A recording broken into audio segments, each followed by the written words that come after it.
Magandang araw po and mega love shoutout sa lahat po ng ating mga manonood. Saan sulok man kayo ng mundo. Sana po ay nasa mabuti kayong kalagayan. Magandang umaga, tanghalit, magandang gabi po sa ating lahat. Ayan, so ito na naman po si Kapitan Nihay. Ang mabibigay na naman po ng reaction, opinion, at point of view dito po sa mga content na sinusubaybayan at pinapanood natin sa araw-araw, lalong-lalo na dito sa platform ng YouTube, no? So, ngayong araw guys, is magbibigay ako ng opinion ko about dito sa nagtitrending na naman, no? Mga nitong mga nakaraang araw ay umiingay na naman yung pangalan ni Ka Noli, no? So, ayan, dahil po dito sa mga komento ni Ka Noli. So, dito sa mga napapanood kong mga reactors ng Kalingap, ay hina-highlights kasi nila dito yung naging komento po ni Ka Noli dito, pero parang hindi nila na-emphasize saan ba nanggagaling, saan ba humuhugot si Ka Noli dito sa mga komento niya, no? So, dito kasi sa live ni Ka Noli, merong isang Kalingap supporters dito na nag-comment. So, live ni Ka Noli yon, channel na yon. So, karapatan niyang sagutin at ipaglaban kung ano yung alam niya ay yun ay totoo, no? So, dito sa komento, ayan, ang nag-comment dito si Marites C91. Ayan. Tama-tama yung pangalan niya. Marites. No, kagaya namin mga reactor. Kasi kami mga reactor guys, kailangan talaga namin maging marites. Kailangan talaga namin maging chismosa kasi doon kami kumukuha ng basis kung paano po namin i-deliver yung aming reaction, no? So, at least sabihan man kaming marites, sawera, chismosa, trabaho namin as reactor. Ang pangit kasi yung hindi ka naman reactor, hindi ka naman content creator, hindi ka naman vlogger, no? Isa ka lang viewer, pero certified marites ka. Sabi dito ni Marites, C91, RC9F, ayan, walang ginagawang masama ang Kalingap kay Joy at sa pamilya. Lakas po ng loob mo, banggitin ang Diyos. Ngayong isa kang wakwak. Bakit di ka humanap ng tutulungan? Bakit sa Kalingap ka kumukuha? Bakit di ka kumukuha sa Rochelle community? Wala ba silang mahilab-hilab na beneficiary? Wow, pala utos, pala desisyon, no? Bakit sa Kalingap ka kumukuha ng tutulungan? 'Di ba? Bakit sa Kalingap ka kumukuha? Bakit di ka kumuha sa Rochelle community? No? Bakit di ka humanap ng tutulungan? Bakit sa Kalingap? Tulog yata sa kangkungan to nung time na nandoon sila ni Ka Noli sa Kalingap. No, naghihilik yata sa kangkungan to. Kasi bakit mo masabi na bakit hindi ka umanap ng ibang tutulungan, bakit sa Kalingap ka kumukuha? Nandyan pa sila ni Ka Noli sa Kalingap. Si Joy na yung tinutulungan nila at marami pang ibang mga beneficiary dyan. Tapos ngayon, questionin mo yung tao, bakit sa Kalingap kayo kumukuha ng tutulungan, bakit hindi sa Rochelle? Huwag mong utusan ng sponsors, okay? Kasi pera nila yan, choice nila yan kung sino yung tutulungan nila at kanino nila ibibigay yung pera nila.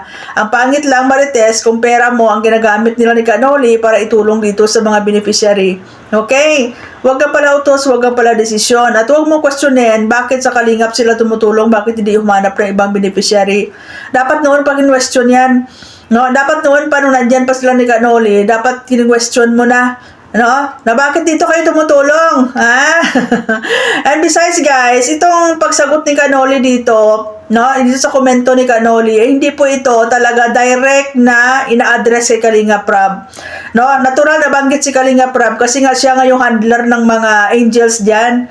Okay? So, nababanggit lang baga yung pangalan, no? Pero hindi naman talaga ito yung sinasagot ni Ka Noli, kundi ito si Marites. Hindi nyo lang kasi na-highlights diyan sa content ninyo na yung komento ni Ka Noli ay sagot po yon sa isang supporter na nagkomento doon sa kanyang live. Di ba? Oh, sabi ni Ka Noli, hindi po ba kayo na konsensya sa mga sinasabi ninyo? May sinabi po ba ako na ginawan siya ng masama sa Kalingap? Wala naman sinasabi ang grupo ni Ka Noli na ginawang ng masama ng Kalingap si Joy. Actually, pamilya pa nga ni Joy binabakbakan dito no? Wala po sinasabing ginawa ng masama, okay? At sobrang na-appreciate nila yan, yung tulong ng Kalingap. Sabi nga ni Nanay Imelda, ngayon lang siya nakaranas na nagbago yung buhay nila dahil sa Kalingap. So dito pala makikita mo na wala pong ginagawang masama ang Kalingap sa pamilya ni Joy, no? Masyadong matalino itong commentator na to. No, masyado siyang advanced thinking. No, gumagawa siya ng kwento, okay? Nagkaroon naman po sana kayo ng konsyensya, wala naman kayong kinakikita na winakwak ko, pero sa kapanood ninyo ng mga naninira sa akin na naniwala agad kayo. Totoo yan, di ba?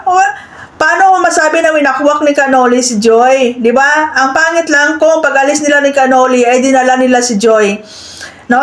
Dapat magpasalamat pa kayo kahit umalis sila ni Canoli, tuloy pa din yung tulong nila kay Joy. Kung baga nirespeto nila kung saan yung, kung nasaan si Joy. No? Dahil nga ayaw ni Joy umalis sa Kalingap kasi tumatanaw siya ng utang na loob at talagang solid sila sa Kalingap. Di ba? Ibig sabihin, hindi po namimersonal sila ni Canoli. Kasi kung namimersonal sila, ay, total, andyan ka. Di ba? Wala na kami dyan, hindi na kami tutulong sa inyo, bahala ka dyan, wala na kami pakialam. Pero hindi po ganon yung grupo ni Canoli. Talagang totoong pagmamahal at suporta po ang binibigay nila kay Joy mula noon hanggang ngayon. Di ba? Mula noon na nandyan sila sa Kalingap hanggang ngayon na kahit wala na sila dyan, tuloy pa rin po ang suporta nila ni Canoli kay Joy. So, paano po nasabi na winakwak? No? Winakwak kung wala na yan si Joy sa Kalingap. Di ba? Di ba? Ang isa pa, na ipangako na namin kay Joy, hindi namin siya iwan. Sa tingin nyo ba kung iwan namin si Joy, sasagutin ni Rob ang buong tuition fee ni Joy at ng kanyang kapatid? Ayan, no? Si Joy, siguro, pwede, pero kapatid niya, I don't think so na sasagutin kasi hindi naman beneficiary yung kapatid ni Joy. Kumbaga, nakafocus lang ang Kalingap dito sa kay Joy. Ngayon, kung meron ng mga natatanggap yung mga kapatid ni Joy, pamilya ni Joy, si Nanay Imelda, yun ay kagustuhan ng mga sponsors. Okay? Pero as far as I know, ang Kalingap po ay nakafocus lang kay Joy. Kung ano po yung mga naibibigay nila kay Joy, yun ay para kay Joy kasi si Joy ang beneficiary nila. No? Nakakatanggap lang yung mga pamilya kung yun po ay galing sa mga sponsors. No? Like for example, kung merong gagawin si Joy na content, si Joy lang yung binibigyan. Kung merong gagawin si Joy na mga endorsement, si Joy lang yung binibigyan. Kung merong mga live selling si Joy lang yung may percentage, no? So, nakafocus lang po ang Kalingap kay Joy, no? So, pagdating po sa tuition, siguro sabihin natin, no, makakatulong din sila pero kay Joy lang, sa kapatid hindi kasi hindi nga beneficiary yung kapatid ni Joy, okay? Diba? Pag sinabi ni Rob sa amin na iwanan na si Joy at siya na magbabayad ng tuition fee nila na nasa humigit kumulang 140k isang taon, ay doon pwede na namin iwan si Joy. Yun, may challenge si Canoli. No? Magbitiw lang si Kalingap Rob ng isang statement niya, di ba? Na bitawan na nila ni Canoli si Joy at sila nang bahala sa tuition fee. Madali naman kausap tong mga to, di ba? Kay Joy lang, okay? Pwede nila ni Canoli bitawan si Joy, di ba? Sila na ni Kalingap Rob ang bahala dito sa tuition fee na to. Hindi na makikialam si Canoli kung galing mismo sa bunganga ni Kalingap Rob, di ba? Pero itong magkakapatid, no? Kasi si Rhea, iba din yung sponsors niya. Ito sa kapatid ni Joy na bunso, iba din. Pwede pa rin nila ni Canoli pagpatuloy yung pagtulong sa kapatid ni Joy, di ba? Kasi hindi naman siya beneficiary ng Kalingap, no? So siguro sa 140k na tuition fee ni Joy, kayang-kaya naman ni Kalingap Rob yan sagutin. But hindi na yan ibibigay, hindi niya babayaran yan kung hindi niya makukontent si Joy. Okay? Hindi ako maniniwala na sagutin ni Kalingap Rob yung tuition ni Joy na wala pong participation si Joy dyan sa mga content niya or dyan po sa community. Like for example, di ba? Magbibigay kaya si Kalingap Rob ng tuition fee kung hindi niya nakukontent si Joy? So ngayon, kung nagbibigay man siya kay Joy, kung siya man yung sasagot na pang tuition fee ni Joy, at least kinokontent niya, no? Pinagkikitaan niya si Joy, kumikita siya sa vlog. So, ibig sabihin, parang hindi naman talaga yung tulong no? Kailangan ni Joy pagtrabahuhan yung mga binibigay sa kanya. I don't think so, no? I don't think so na papayag si Kalingap Rob na sabihin natin once a week lang niya iba-vlog si Joy tapos magbabayad siya ng tuition fee na 140,000 sa isang semester. Di ba? So, malaking tulong yon, no? Diyan sa mga ibang mga supporters ng Kalingap, kayo lang yung gumagawa ng komplikado, na maging komplikado ang sitwasyon diyan. Kayo yung nagpapagulo, kayo yung gumagawa ng issue. 'Di ba? Like nito, wala naman sinasabing masama si Kalingap Rab dito, wala naman sinasabing masama si Kanoli dito sa Kalingap. Nagfo-focus na nga sila dito sa pagtulong sa ibang community, pero kayong mga supporters hindi kayo makamove on. Okay? O ngayon, nakapagsalita na naman dito si Kanoli na kaya ba ni Kalingap Rab, no, sagutin ang 140k na tuition fee, 'di ba? Sa isang taon, 'di ba? Oh, dahil sagot niya ito sa nagkomento sa kanya, 'di ba? Sa komento sa kanya. At alam naman ni Kanoli, si Kanoli nagbibigay sila dito kay Joy, pero wala pong kapalit, wala pong kickback. Wala silang kinikita dito. Kumbaga talagang galing sa puso nila yung pagtulong dito dahil napamahal si Joy sa kanila sa ilang buwan, ilang taon na rin na pagsusuporta nila. No, so dito mo makikita na talagang totoong pagtulong, hindi yung tumutulong sila kasi napapakinabangan nila, nako-content nila. Okay? Hindi po nila ni Kanoli hawak si Joy, hindi din po nila kino-content si Joy. Pero tuloy-tuloy yung pagbibigay nila dahil galing sa puso yung pagmamahal at pagtulong nila.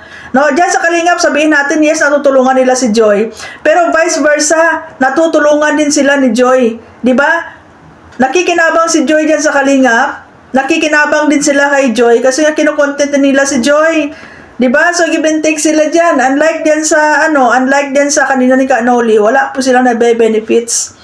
Okay, wala po silang nabe-benefits kay Joy, kundi bigay lang po sila ng bigay diyan, wala silang kickback na nakukuha diyan. No, kaya sa mga supporters minsan, 'di ba? Hindi kayo nakakatulong. Kayo yung nagpapagulo ng community ninyo. Kaya minsan nagkakaroon ng palitan ng salita kasi nga dapat lang talaga nasagutin kayo kasi minsan parang 'di ba, feeling ninyo, kayo yung kayo yung gumagastos. 'Di ba? Kayo yung gumagastos. So, yun, pag sinabi ni Kalingap Rab na iwanan na nila ni Kanoli si Joy, 'di ba? Willing itong umalis sila ni Kanoli dito kay Joy kasi nakakahiya naman, 'di ba? Nakakahiya naman na ipilit nila yung mga sarili nila. So, dito po sa isang komento ni Kanoli, sabi niya dito, wala po kayong magagawa kung kanino namin ibibigay ang tulong. Correct. Pera ng sponsor 'yon, 'di ba? Hard-earned money nila 'yon. So, choice nila 'yon kanino nilang ibibigay. Ang pangit lang kung pera ng foundation, pera ng community, pera ng grupo, yung gagastusin nila para ibigay doon sa kung kanino nila gusto bigyan. Okay? Dapat nga, magpasalamat pa rin kayo dahil wala na ako sa Kalingap, ay nagpapaabot pa rin ako ng tulong sa beneficiary ng Kalingap. Correct! Kasi, di ba, hindi lang si Joy ang tinutulungan nila dyan. Di ba, mas nakakahiya yon, no? Mas nakakahiya sa Kalingap na tumatanggap yung beneficiary nila ng tulong galing sa antay na kung saan nilalait-lait ninyo at minamasama ninyo yung antay. Alam nyo, mas maganda gumawa kayo ng rules dyan na bawal tumanggap lahat ng mga beneficiary ng Kalingap sa mga antay. Tingnan natin. Okay? Why not hindi gumawa ng rules dyan? Total, ang dami yung rules, no? Siguro mas maganda gumawa kayo ng rules dyan na bawal tumanggap ang beneficiary nyo sa galing sa mga antay. Imagine, no? Ilan sa mga beneficiary nyo dyan, na? Si Dara tumatanggap galing sa antay. Si Eden tumatanggap galing sa antay. Si Joy tumatanggap galing sa antay. Sino pa yung iba dyan? No, may iba pa dyan mga beneficiary na tumatanggap sila galing sa antay. Di ba mas nakakahiya yon? No? Na kung makapagsalita kayo ng hindi maganda sa antay, wagas. Pero hinahayaan ninyo na tumanggap yung mga beneficiary nyo galing sa mga antay. No? Sampal sa inyo yon, sampal sa inyo at nakakahiya. Di ba? Ibig sabihin, mga ano kayo, mga tawag dito, oportunista. Yan yung tamang word na gagamitin dyan, oportunista. No? Dahil galit kayo sa mga antay, pero tumatanggap yung beneficiary nyo ng mga tulong galing sa antay. Okay? Sa tingin nyo ba ay ibibigay ni Rab ang tuition ng magkapatid na sa 140k sa isang taon? Diba? Si Joy, bigyan nila. Pero kailangan gamitin nila si Joy. Ibablog nila si Joy. No? Pero dito sa kapatid, hindi. Of course, kasi si Joy lang naman. Ito nga yung pangit eh. Si Joy lang daw yung beneficiary ng Kalinga. Pero pag may problema, damay-damay nila buong pamilya. No? So dito sa tuition, pwede nilang ibigay yan kay Joy. Pero syempre, di ba, mananatili si Joy yan kasi gagamitin nila si Joy. Di ba? Kumbaga, gagamitin nila si Joy, gamit din sila ni Joy para makapagtapos din siya sa pag-aaral. Gamitan ba, no? O kaya ayaw ninyo ng word na gamitan, pareho kayong nakikinabang, pareho kayong nagtutulungan, di ba? So, hindi niya may bibigay sa kapatid, kay Joy lang. Pero hindi pwede na kagaya sa ginagawa nila ni Canoli na kahit wala naman silang pakinabang dito sa magkapatid, no, wala naman sila, hindi naman nila ginagamit or binablog, talaga nagbibigay sila galing sa puso, no? Magkaiba yung tulong na galing sa puso kaysa tulong pero may pakinabang. Okay? Kumbaga, tulong with benefits. Yan yung nangyayari kasi diyan sa Kalingap, di ba? Tulong with benefits, tutulungan ka pero dapat gamitin ka or pakinabangan ka, no? So dito sa kanila ni Canoli, tuloy-tuloy ang tulong kahit wala silang pakinabang. Di ba? And ulitin ko, mas nakakahiya na yung mga beneficiary nyo tumatanggap galing sa antay. Ayaw nyo sa antay, pero hinahayaan ninyo yung mga beneficiary nyo tumatanggap galing sa antay. Di ba nakakahiya? Ano yon, ha? Basta pera, okay lang. Di ba? Tulad na lang ng isang tao na may inalagaang bata na mahabang panahon at pamahal ng gusto sa kanya pero kinuha ng tunay na magulang, doon pa rin ang pagmamahal at ang kanyang inaalagaan. Kaya matuto po tayong umibig sa kapwa. Di ba? Pag sila nagsalita ng di maganda ay sarado ang inyong mga tenga. Address po ito sa mga supporters, no? Actually, lahat ng sinasabi ni Canoli dito, hindi po ito para kay Kalinga Prab, kundi sagot po niya ito sa doon sa mga supporters na nambabas sa kanya at nagsasalita ng hindi maganda. So, ibig sabihin, dahil sa mga bashing ninyo, nadadamay dito si Kalinga Prab. Diba? At dahil sa mga bashing ninyo, nakapagsalita tayo dito na nakakahiya, galit kayo sa antay, pero hinahayaan ninyong tumanggap yung mga beneficiary ninyo galing sa antay. Di ba? Mas nakakahiya yun. Bawal ang sponsor na may channel, di ba? Bawal ang sponsor na mangolekta, pero hinahayaan ninyo na ang beneficiary nyo nakakatanggap galing sa antay. Di ba? Sakit nun, sakit, no? Nakakahiya. Kung ayaw nyo sa antay, huwag na kayong tumanggap ng tulong galing sa antay. Sabihan nyo lahat ng beneficiary ninyo, huwag kayong tumanggap sa antay. Di ba galit kayo na ang sponsor ay naka-direct sa mga beneficiary ninyo? Di ba? At lalong mas galit kayo sa mga antay Kalingap. Di ba? Pero hinahayaan ninyo, okay lang sa inyo na tumanggap yung beneficiary nyo galing sa antay. Ano yung beneficiary nyo na mamangka sa dalawang ilog? Ano yung beneficiary nyo? Mga oportunista, manggagamit. Di ba? Dapat itama ninyo, no? Itama nyo yung mga rules nyo dyan kasi nakakahiya. Galit kayo sa antay pero hinahayaan nyo silang tumanggap ng tulong galing sa antay. No? Double yung mga angels ninyo, double tawag dito, doble kabi ba? Namamangka sa dalawang ilog. Hinahayaan ninyo kasi nga sayang naman yung bibigay ng antay, di ba? Kaysa naman kayo yung gumastos ng 50,000. Kung kaya naman ibigay ng antay, di sayang din naman yon. So anong nangyayari noon? Anong kalalabasan noon? Oportunista kayo. Di ba? Wala kayong paninindigan. Diba? Sabi ni Canoli, pag sila nagsalita ng hindi maganda, ay sarado ang inyong tenga, kaya humahabol kayo ng hindi pantay. Humahatol kayo sa hindi pantay. Masakit na ang sinasabi at puro panunumbat, pero natutuwa pa kayo sa mga pangit at masamang pananalita kahit puro imbento. Matuto rin lumingon sana sa pinanggalingan at huwag magmataas kung ano man ang meron. Kabuhayan ngayon, sapagkat yan ay mula sa Diyos lahat ng pinagpala. Diba? At saka, material na bagay lang yan, di ba? In just one click, hindi mo alam, mawawala din yan, no? So, yan lang guys, no? Itong komento ni Canoli ay meron pong pinagmulan ito, meron pong pinaghugutan ito kasi meron pong isang buzzers dyan na supporter ng Kalingap na nagsalita po doon sa live niya. So, sinagot lang po niya, no? But it doesn't mean na talagang i-direct yun para kay Kalingap Prab. At kung walang ganitong komento, hindi rin po maglabas ng saloobin si Canoli. Okay? So, ang in-highlights nyo lang dyan sa mga live ninyo, sa mga thumbnail ninyo, is itong komento ni Canoli, pero hindi nyo ina-emphasize dito na ito po ay sagot ni Canoli doon sa isang buzzers. Okay? So yan lang guys, no? Matuto tayo magbalanse guys ng mga bagay-bagay. Hindi yung halatira lang ng tira dahil galit-galit kayo sa isang tao. No? And isa pa, di ba? Di ba yun yung mas nakakaya? I-highlights nyo din.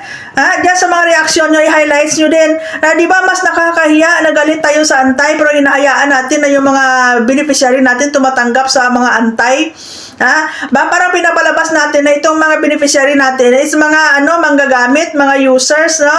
Mga doble cara, mga namamangka sa dalawang ilog. Ha? Kung galit kayo sa antay at hindi welcome ang antay dyan sa community nyo, sabihin nyo sa beneficiary nyo, huwag tumanggap ng pera galing sa antay. Ganun lang yon. Ha? Ano yun? Pag pera, okay lang? My goodness. So, yan lang guys, no? Abangan nyo sa live ko pag may time ako. Hindi lang talaga ako makapag-live. Busy lang. So, maraming salamat and God bless po sa ating lahat. Ingat. Bye-bye.